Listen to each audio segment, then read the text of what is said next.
July 15th, this guy who's not Jerome Powell, excuse me, right, posted BlackRock has all the real estate. Bill Gates has all the farmland. Mark Zuckerberg has all the data. I don't know about all the data, but he's definitely up there, right? We know that. The Fed has all the money. Well, our money in the United States, they don't have all the money. It's a big club. You ain't in it. I hear you. But I could be invested into the clubs that may very well be in it, right? All right. This is a Jasmy statement, though. Let's reference the part about Mark Zuckerberg. So 279 states Japan has implemented measures aimed at preventing Mark Zuckerberg from obtaining personal data. True. Requiring companies to abstain from selling customer information. Right. That's the whole concept of a personal data locker, PDL. This ongoing initiative has been set in motion in Japan. Additionally, Jasmy emerges as a successful contender in fulfilling this objective. Why aren't more and more people on board with some of the recent statements of, and I'll give him a shout out, hope he's still watching, Menelect. Yeah, Menelect, I did see some of the comments you made, and it's very great statements. I appreciate it. As always stated, great intellect from Menelect on crypto Twitter known as Candlestick Maker. And he has recently stated that Jasmy is basically like the godfather or the king of like data, basically, right? So additionally, if Jasmy emerges as a successful contender in fulfilling this objective, and is basically only a matter of time before Jasmy expands his reach to Western regions, then at the end of the day, 1 + 1 will always equal 2. But the key thing is we have confirmed some things that are originally speculative from a couple years ago. And that is basically this. Kunatake Ando, right? The Silicon Valley offices. So yes, they are expanding its reach to Western regions. And on top of that, we are seeing the reports about the secure blockchain PCs, the English versions, right? Not just reaching, Asia Pacific areas and so on. That's a big deal because we do know that if the utility is going to be implemented, people who are going to, for instance, use these secure PCs, once they get more of that mass adoption, more of the sales of actual PCs, not just selling like 20,000 of these units, that's a big milestone, don't get me wrong. But real true mass adoption is when we see the reports of hundreds of thousands or maybe millions of these secure blockchain PCs being used. And then on top of that, people's personal data lockers being utilized on these PCs. That's huge in itself. If we talk about the whole concept of like what Mike Cornwell was talking about on the payment rails, right? Ripple's XRP or especially Stellar's XLM, swiping your debit card, your grandma or whoever it is, who knows nothing about blockchain, doesn't even know what that means. That's Greek to her. Or distributed ledger technologies, that's Greek to her, right? But she might have heard of the concept of crypto or possibly heard the concept of Bitcoin, but it doesn't matter because it's tied, crypto is tied in to the debit card and they don't realize it. Well, if that's the case, again, secure blockchain PCs, these people who buy them, especially here in the United States, who never heard of blockchain, never heard of DLT and so on. All they know is that, hey, man, there's this Avita secure blockchain PC. There's an English version. This sounds cool, and this is a good price. I'm going to buy it. And then on top of that, the built-in PDL, again, the same type of example, but with a different use case where you're not, or the mainstream, I should say, you and I know this, but the mainstream doesn't even realize that it's tied into crypto. Again, another pathway forward for mass adoption. So yes, I would agree that it's expanding its reach to the Western regions. Here's some of that reference. OneTrust data guidance, regulatory research of software, governing text, Japan's data protection laws were substantially revised in 2015 with further material revisions coming into effect back in 2022. We saw this. Think about what's going on as we speak with DFFT. My last Jasmy update, I talked about how Taro Kono went to the European Union, some of the member states of the European Union, right? Finland, I think also Latvia, Estonia, some other places and so on, right? Why would Japan send their digital finance minister to go waste time to preach about DFFT, data free flow with trust, if there was nothing there? Of course, there's something there. And that is the regulatory framework that we're all have been talking about. It's just in the form of DFFT. They lead the pathway forward. It's too bad that the United States isn't. But with the Ripple victory, things are starting to change. So as we get more into this, it states that data protection is probably the most active area of law and is constantly evolving as the scope of personal information disclosed by individuals in day-to-day transactions expands and used by various different businesses and so on, and it becomes more widespread. The revised laws impose wider obligations on data transfers, in particular to offshore entities, and on the handling of data breaches. Now, what I want to show you is a brief bit from the actual OneTrust data guidance site. And there's a lot that's mentioned here. I'm not going to get into all of it because it's a lot, like I just said. But you can totally see, this data protection overview about the regulations, the directives, the bills. I've done a deep dive on APPI, how it's subject to substantial revisions. And they've had many different updates, not just back in 2017, but here recently.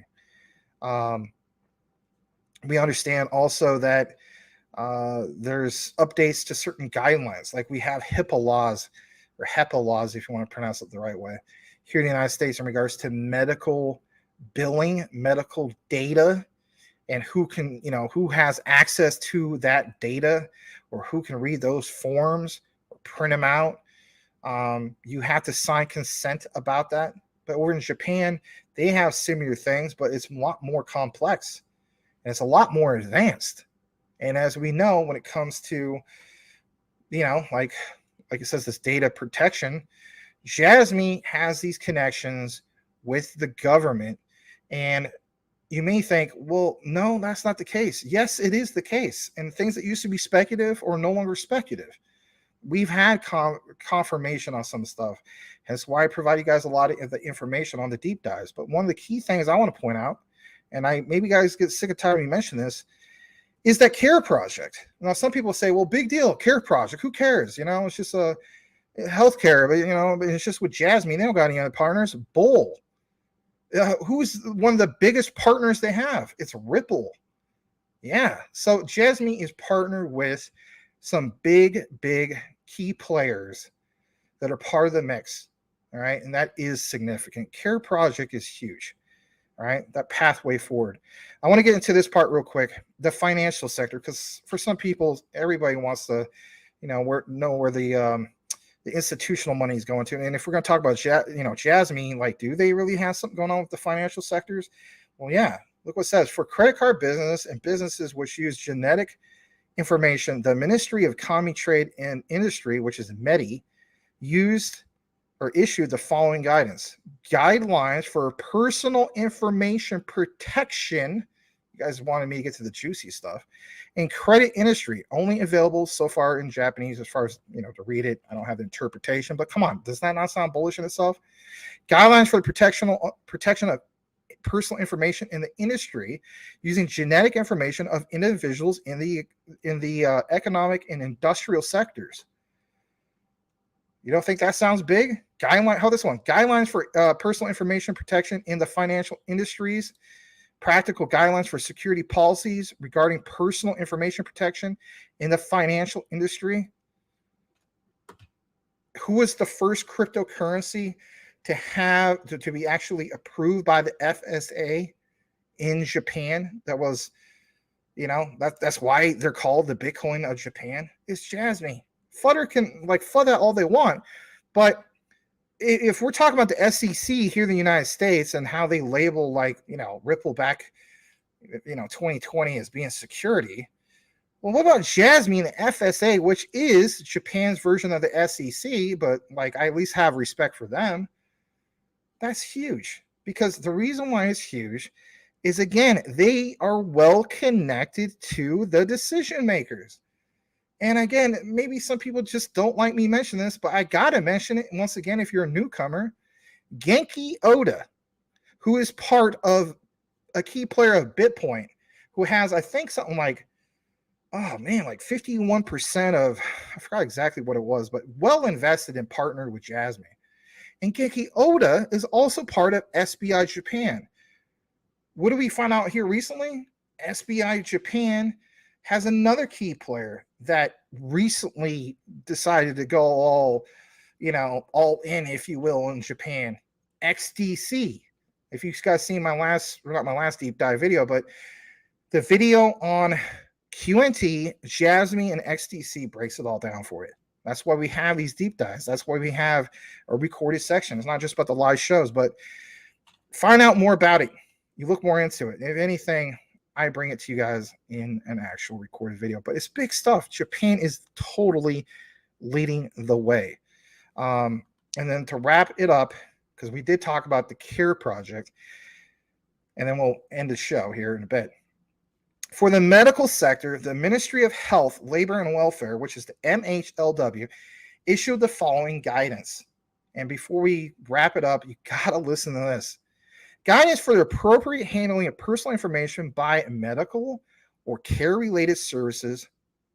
Guidance concerning safety management of medical information systems. So when we talk about the IoT and the medical parts of IoT, think about it, guys.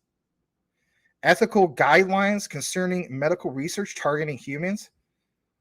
Okay, you could throw in like Japanese version of HEPA, which I believe is APPI, if I'm not mistaken. Ethical guidelines concerning analysis and research, human genome and genes. Guidelines concerning gene therapy. Ethical guidelines concerning research and assisted reproduction technologies that produce fertilized embryos, for instance. But the key thing is everything that's mentioned here in regards to medical. And if you think for a moment that the CARE project partnership is not that significant, then if anything, I don't think you understand the broader scope of things when it comes to Jasmy and that partnership with the CARE project.